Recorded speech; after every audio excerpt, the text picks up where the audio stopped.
Thank you for tuning in to Channel 4 News. Here's the new interview you have all been waiting for. Shakespeare. Take it away, Chris.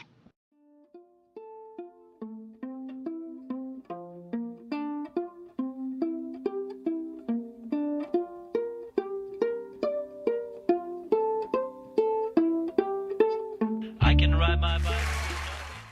Mr. Shakespeare, can you tell me why you chose to compress an entire poem into a script that only covers 4 days? How does that help you convey the theme? Wanteth I to make the play of mine to be shorter in length and more dramatic in nature. This helpeth I to convey the message better by allowing I to emphasize the theme. And in addition, to make the actors of mine increase the length of the meeting scene, would greatly decrease the span of attention the audience was willing to devote to my masterpiece. Mr. Shakespeare, what do you feel was the biggest difference between your character choices and Mr. Brooks' choices? Who had a major change, and why did you change that person from the earlier interpretation?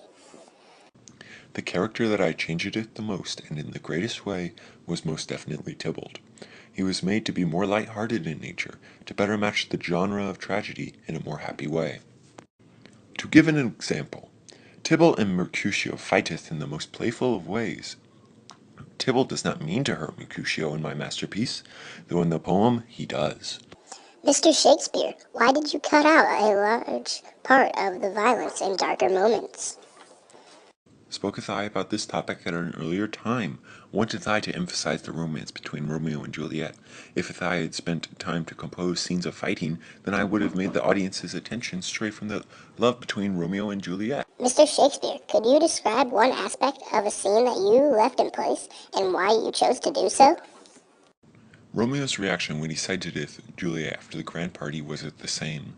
The amorous feelings shown in how he spoketh of his beloved were most moving. I thought that I shall not exclude them from my masterpiece. Why did you add Mercutio into the story? Mercutio helped to giveth foreshadowing in events, such as when he spoketh of Queen Mab. In addition, Mercutio giveth reason to Romeo to slay Tybalt. This helped to add to the theme of tragedy in my masterpiece. Why did you change the name Romeus to Romeo? Wanteth I to make it the characters of mine more relatable than those of the poem. Romeus is an antiquated name of a bygone age. Romeo is a modernization of that old Latin name, therefore making him more relatable. Well, that was interesting. Chris, I'd like to see you after in my office, and you stay classy, San Diego.